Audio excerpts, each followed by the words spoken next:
Hello, welcome to Scrap Time. My name's Christine, and in this video I'm going to be showing you the Distress Embossing Glazes and how they work over numerous different inks.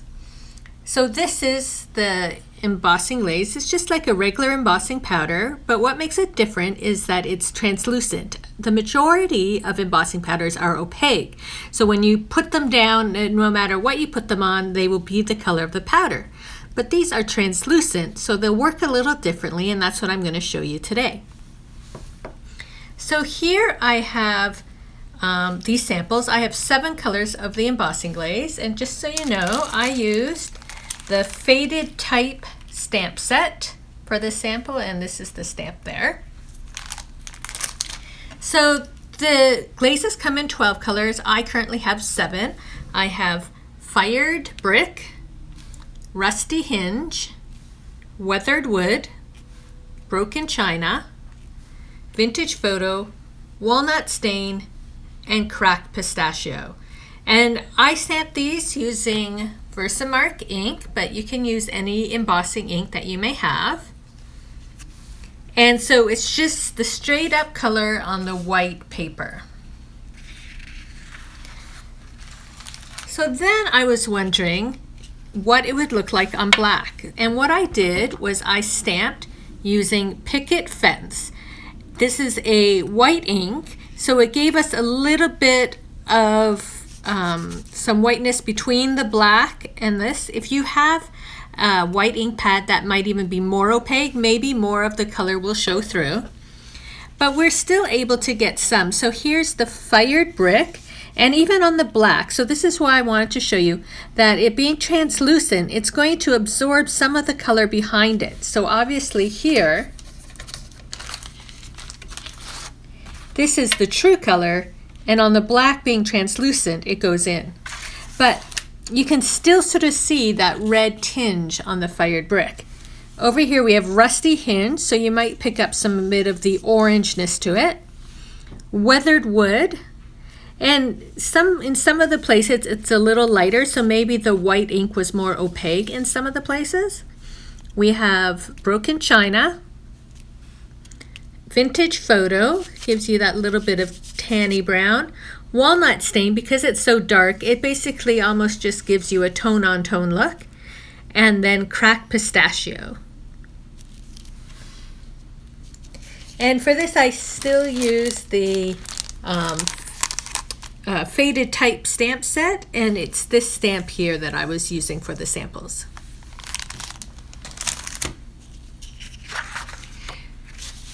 So then I'm like, what other ink? So I did a gold ink. I used this one I happen to have here, but again, any gold ink could work. And when you put the gold underneath the colors, it will change it. So this is the red. So the red turns a little bit more orangey. Rusty Hinge, Weathered Wood, Broken China, and the Cracked Pistachio. Then after the gold, I did a silver again. It's the same company. And you start to see the slight differences when you look at the two. These are all the same colors all the way down. So here's the Rusty Hinge, the Weathered Wood. This one's a lot more gray than this one, has some greenness to it. The Broken China, again, this one's a little bit more green that had the gold under. And then the Cracked Pistachio. So then I want to show you the black ink. You saw it on the black paper, but what does it look when it's stamped on black on white?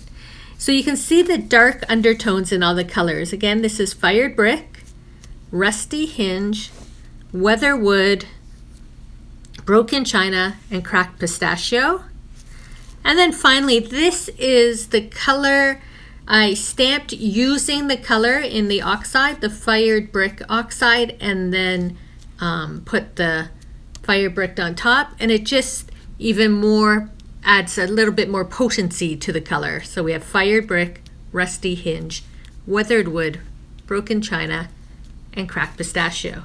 So if you look at the page as a whole, you should be able to see as you go down how the color changes It's the exact same color embossing glaze, but based on whatever ink you use underneath, you can get a different effect with the glazes, again, because they are translucent. So then that brought me to my next thing, is how by using different colors underneath. So this first one I used the Distress Oxide Fossilized Amber, which is almost like a yellow color.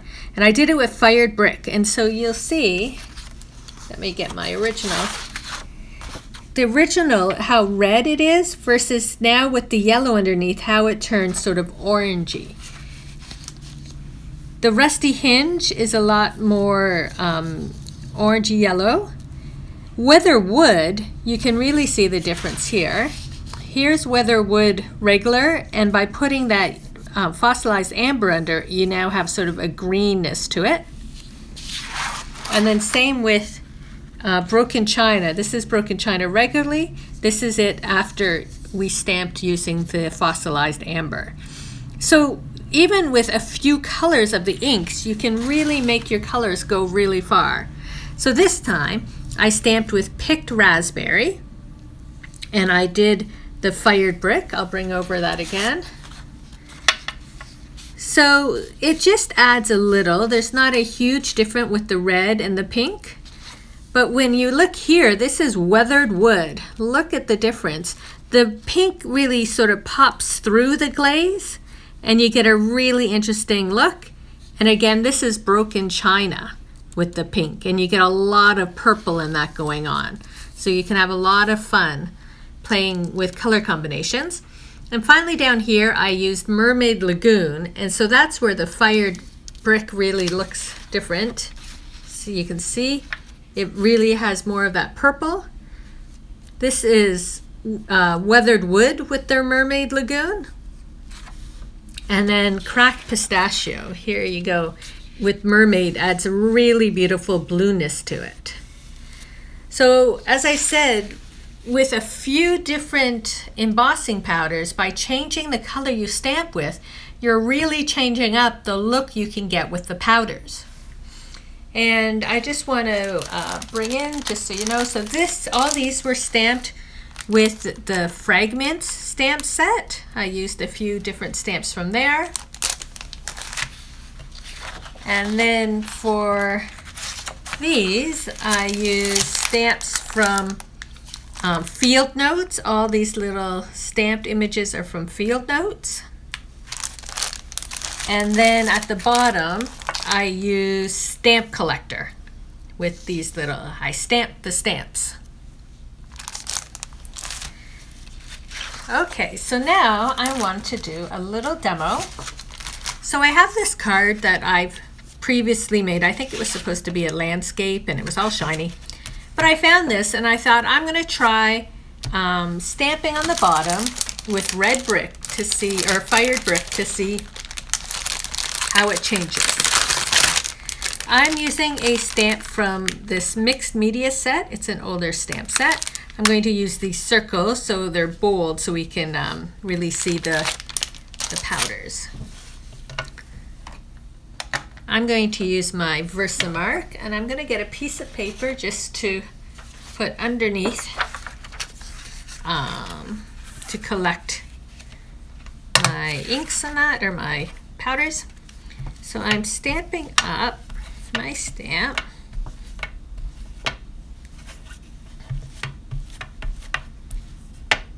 Versamark is quite a sticky ink, so it stamps fairly well. I'm not going to use a block with this type of stamp. I'm just stamping, laying it down with my fingers. So because it's clear, you can't really see where it's stamped. I can sort of see, but once the powder sticks to it, you'll be able to see. I like to use a little measuring spoon when I'm putting my powders on. It's just easier to control.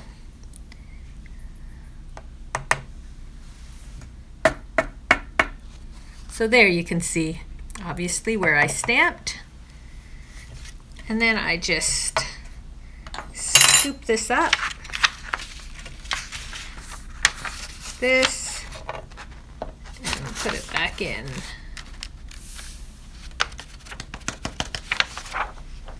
Now, if you're doing a lot of embossing and testing and that, you'll probably end up with powders all over the place. I know I have.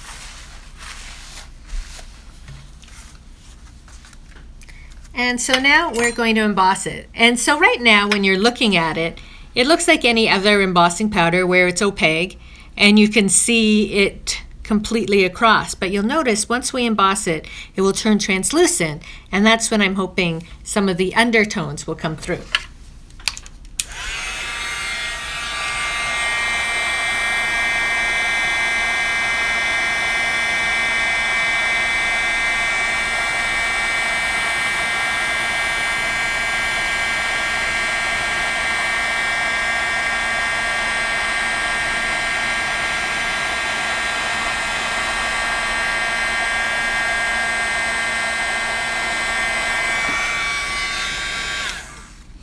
I just want to point out that I'm using an embossing tool. You can use your Ranger heat tool, but this, because it's directed heat, will emboss so much more quickly. So if you're doing a lot of embossing, then I recommend having an actual embossing tool. If you're only going to be embossing one thing, then your heat tool is fine. Okay, so as I guessed, you can look over here, and where it's really purple, you can see how the red has gone into the purple. And as we move across, here it's just red, and then we slowly get more orange. And so this just shows my point where, because the inks are translucent, the color underneath the inks will dictate the final color of the ink. So that's what you need to keep in mind when you're using the Distress Embossing Glazes. They're not the same as your opaque glazes, and so you just have to be aware, and it can be used to your advantage to create amazing things by the ink you choose to stamp with will affect the color of your embossing glaze. Thanks for watching. Be sure to give our video a thumbs up and subscribe to Scrap Time videos on YouTube. In the meantime, here are a couple other videos you might be interested in watching. See you next time. Bye-bye.